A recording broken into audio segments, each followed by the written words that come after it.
The invasion of the Great Heathen Army in 865 swept through Britain like wildfire, and after 6 years of violent struggle, the political map of Britain has been completely redrawn. The ruling dynasties in East Anglia and Northumbria had been swept away and their lands taken by the newcomers.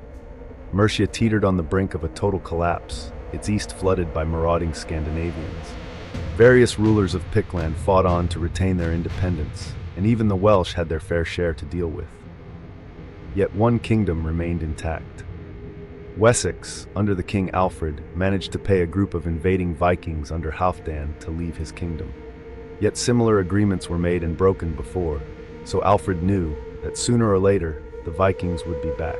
Ivar, who hadn't been present during the Wessex campaign, was busy in the north. He was joined by his ally, a Viking seeking of Dublin. Olaf the White in 870, they attacked the capital of the Borough, Faunic kingdom of Alt could Dumbarton Rock. They besieged it for 4 months before the defenders finally gave in, but no quarter was given. The citadel was razed, its defenders slain, and the survivors were taken to be sold at these slave markets of Dublin and York. Ivar made off with so much plunder that he possibly retired, and luckily for Wessex, he wouldn't reappear again on English shores. Despite that, Iva and Olaf's descendants in Dublin would continue to play a huge role in Britain and Ireland for centuries to come after his withdrawal from Essex in 871. Halfdan headed north to Northumbria with half of the Viking army, around 1,000 or so veterans, who he had been fighting with since his arrival in Britain. When he arrived in the north, he began to divide the lands between his men and set about plowing the fields. This wasn't conquest anymore, it was colonization. Meanwhile, in East Anglia, the second half of the army that had attacked Wessex was now under the command of a newcomer, Guthrum, and his great summer army had provided a breath of fresh air into the now exhausted veterans of the initial expedition. And now, along with Health, Dan's warriors up in Northumbria, they set their eyes upon carving up the severely weakened Mercia. Alfred's brother-in-law, King Birger, rid of Mercia, was forced into exile in 874, and a puppet ruler, Ceolwulf, was put in his place while the Vikings divided up the land. Wessex now stood alone, the last Anglo-Saxon kingdom not to fall in 875. The Vikings started to test the defenses of Alfred's kingdom. Small fleets of 5 or 6 vessels continuously raided, showing Alfred that invasion was possible from any direction, like all of the Anglo-Saxon kingdoms. Wessex had an army of levies that could be called upon in times of war. These farmers fought with what equipment and armor they owned, which usually wasn't very much. They weren't a professional standing army like the Scandinavians. After the campaign season was over, they would traditionally return back to their lands as they had done for generations. Alfred's personal retinue of professional warriors probably only consisted of a few hundred men. Guthrum, on the other hand, had many thousands of warriors. The vast majority of them, hardened from a lifetime of war, they could live off the land. And as long as they could keep supply lines open with East Anglia and Mercia, they could ravage Wessex almost at will. In 876, Guthrum thundered across Wessex with a large host of mounted warriors. He defeated a small force of West Saxons led by Alfred on the south coast and seized the important regional town of Wareham. Alfred sued for peace again, and Guthrum accepted both sides, probably hoping to buy more time. The next spring, Guthrum was on the move again, and this time he headed even further to the west. His target was Exeter. Exeter provided a number of options for Guthrum should he need to retreat, yet there was also another reason why Guthrum had chosen to take his men there. He was drawing Alfred away from a second threat. Another army commanded by Oba Ragnarsson had Irish and Frisi and Vikings in his ranks. It overwintered on the south coast of Wales and was now making its way down the north coast of Devon. This army of 4,000 Vikings was carried by 120 long boats. The situation looked grim. Valfrid, however, in one of the most fortuitous moments of chance ever to befall England, Uther's fleet was destroyed by a freak storm off the coast of Dorset, leaving the survivors to limp back to their base in southern Wales.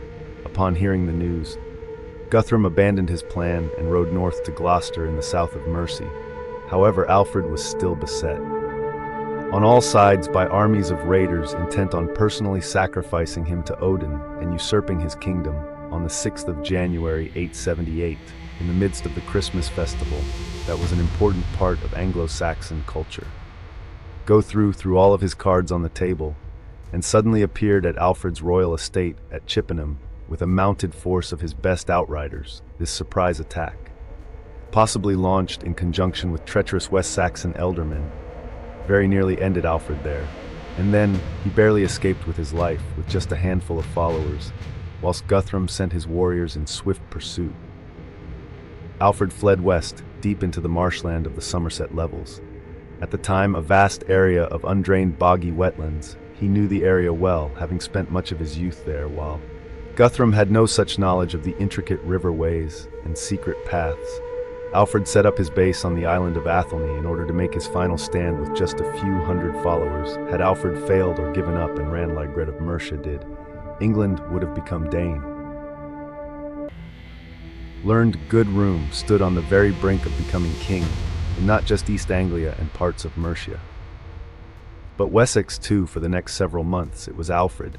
He was forced to launch raids into his own kingdom, now overrun by Guthrum's warriors after hearing of Guthrum's success. Oba returns to Wessex to take part in the division of the kingdom, this time with only 23 ships.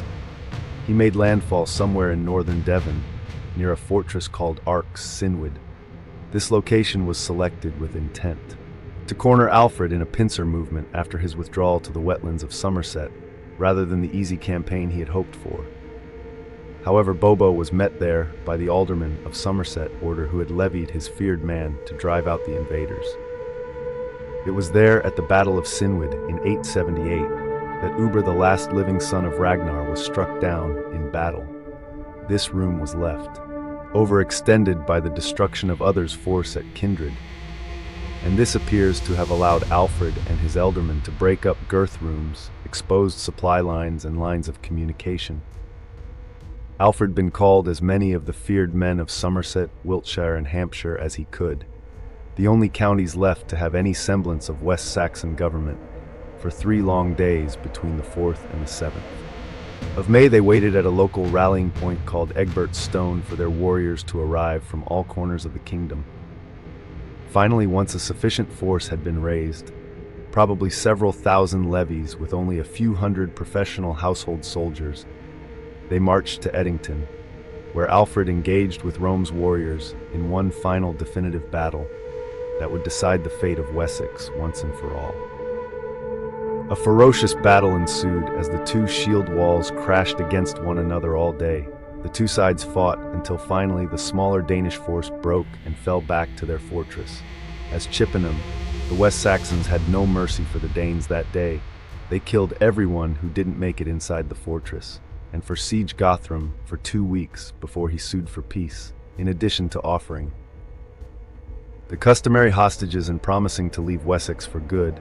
The Vikings promised that Guthrum would be baptized as a Christian. Alfred was convinced that this time the Vikings would keep their word.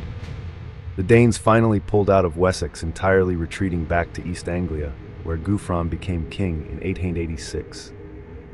Mercia was divided between Guthrum and Alfred, with the Anglo-Saxons retaining control of the western portion of the country, and the Danes settling the east. It was an extraordinary turnaround for Alfred and the West Saxons.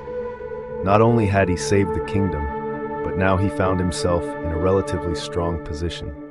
Tensions would flare up every now and again, but by and large, Guthrum would keep the peace, giving out threat the breathing room he needed to fortify his country against further invasions from overseas, of which there would be many more over the coming years.